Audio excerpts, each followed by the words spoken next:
안녕하세요, 새삐입니다. 전 그림에 빛을 많이 사용하는 편이에요. 빛에 의해 생기는 그림자와 대비를 정말 좋아하거든요. 그래서 그런지 새삐님은 빛 공부를 어떻게 하셨어요? 라는 질문을 많이 받아요. 오늘은 제가 공부한 빛 공부 방법에 대해서 소개해 보려고 합니다. 빛에 대해 공부하기 위한 이론과 함께 모작하는 방법까지 보여드릴게요. 빛 방향 알아보는 방법은 방향을 나눠 글로 정리해보면 보다 쉽게 이해할 수 있어요. 첫 번째 사진을 볼게요. 이 사진은 왼쪽과 오른쪽 중 왼쪽이 밝아요. 위와 아래를 비교해보면 위가 밝고요. 만약 뒤에서 오는 빛이라면 얼굴 대부분이 어두워져야 하는데 그렇지 않은 걸 보니 앞에서 온 빛으로 보입니다. 두 번째 사진을 볼게요. 오른쪽 위가 밝아요. 얼굴 대부분이 어두워진 걸 보니 빛은 뒤에서 온 빛으로 보입니다. 이렇게 방향을 세 가지로 분류한 다음 각각 어느 방향이 밝은지 체크해보면 쉽게 알 수 있어요. 그런데 사진을 보다 보면 굉장히 애매해 보이는 사진들이 많아요. 밝음과 어두움의 차이가 너무 희미하거나 아예 방향 자체가 안 보이는 사진들이 많아요. 왜냐하면 모델 사진은 얼굴에 그늘을 없애기 위해 조명을 다양한 방향으로 설치해요. 그래서 빛 방향을 거의 알아볼 수 없게 됩니다. 따라서 공부할 땐 좀 더 쉽게 자연광, 즉 태양빛 아래 야외 사진을 보는 게 좋아요.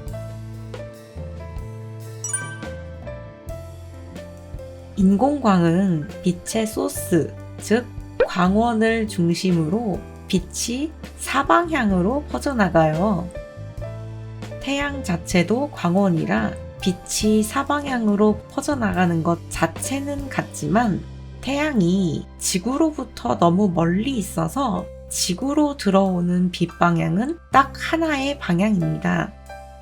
그래서 아무리 넓은 풍경을 찍어도 그림자의 방향이 딱 하나로 통일되어 있어요. 어느 부분이 어두워지나요? 를 설명하려면 물체를 항공뷰로 살펴볼게요. 빛이 태양빛일 때 빛 방향을 이렇게 설정해 봅시다. 그럼 물체의 빛이 이렇게 콕 박히는 부분은 빛을 받는 부분이 됩니다. 마치 빛이 화살표인 것처럼 이렇게 물체 표면에 콕콕콕 박힌다 생각해 보세요. 어느 순간이 되면 갑자기 물체 표면을 스쳐 지나가게 됩니다. 이 부분이 바로 물체에 빛이 들어오는 각도가 90도가 되는 지점이에요. 물체의 양 끝으로 90도가 되는 지점이 생기면 이곳을 경계로 앞은 빛을 받고 뒤쪽은 빛을 못 받게 되는 겁니다. 물체에 빛을 받는 각을 입사각이라고 불러요.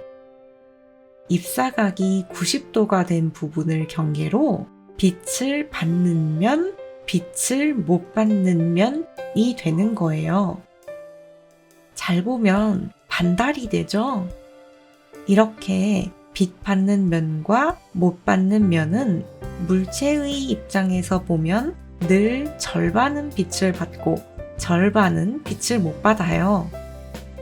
그저 이 물체를 바라보고 있는 우리가 어느 각도에서 보냐에 따라 빛을 받는 면이 많이 보이는 부분이 있는가 하면 전혀 그렇지 않은 부분도 있는 것이죠.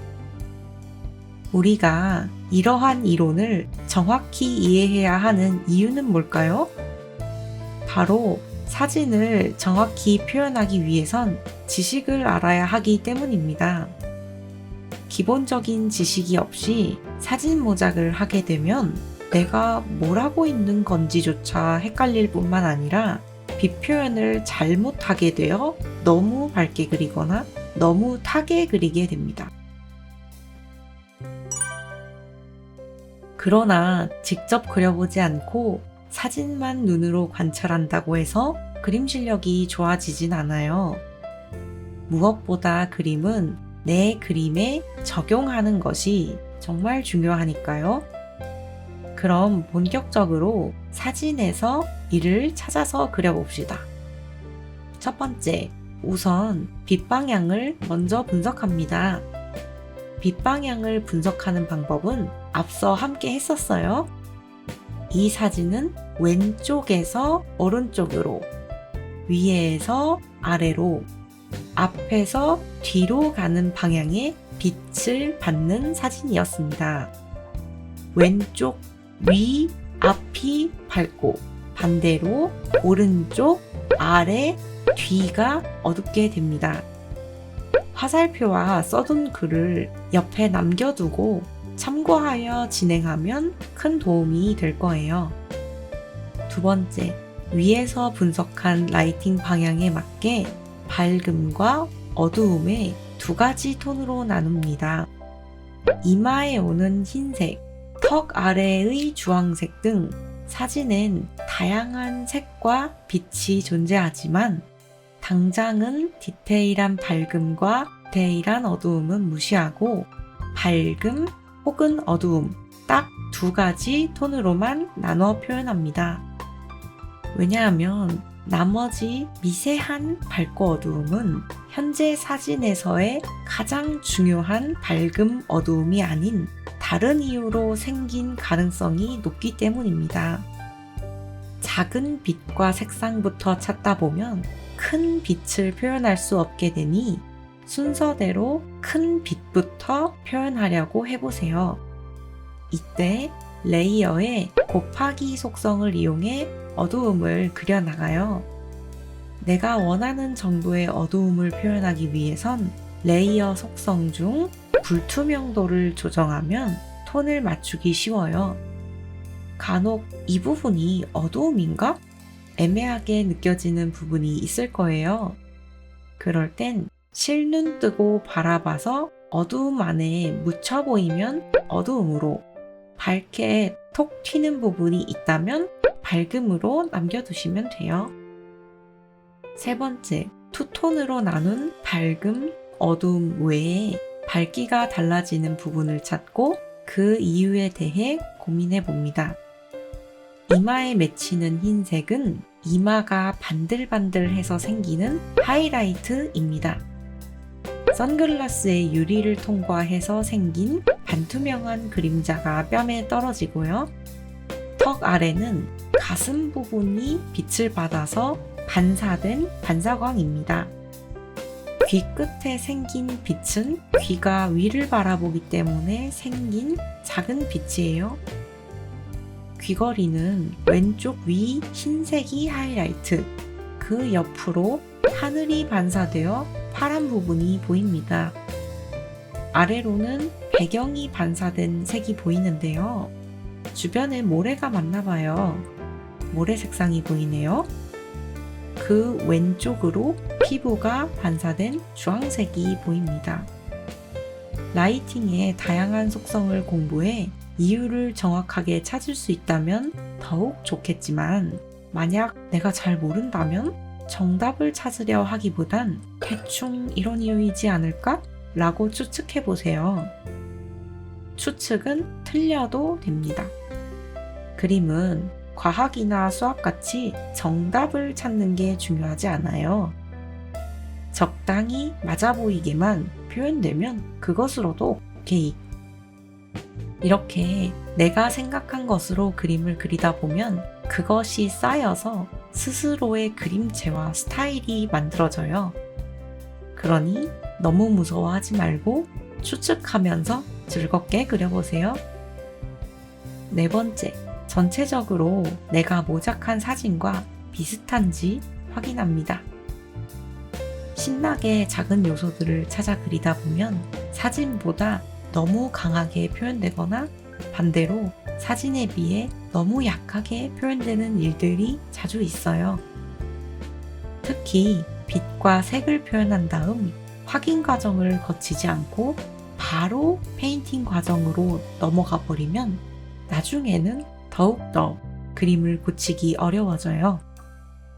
그래서 페인팅으로 넘어가기 전에 그림과 사진 사이즈를 아주 작게 줌아웃을 해서 살펴보세요. 디테일한 부분이 잘 안 보이게 되면서 전체적인 빛과 색을 볼 수 있게 해줘요. 실눈을 뜨고 흐리게 보는 방법도 좋은 방법이에요.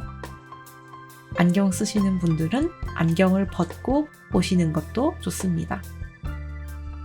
5번째, 여기까지 완료했다면 이 다음부터는 페인팅으로 그림을 완성하는 과정이에요. 페인팅도 신나게 하다 보면 색이 어긋날 때가 많아지니 그림을 그리는 중간중간에 잠시 쉬면서 빛과 색을 꼭 확인하는 시간을 가져보세요. 오늘은 빛 이론을 짧게 소개하고 사진의 빛을 분석해 모작하는 방법을 소개해드렸어요. 실제로 제가 이렇게 사진 모작을 해서 다양한 경험을 통해 공부했어요. 생각 없이 사진을 따라 그리지 말고 정답이 아니더라도 분석을 하며 추측을 하며 그리는 습관을 들여보세요. 그림이 아주 빨리 늘 수 있을 거예요. 오늘도 시청해주셔서 감사합니다.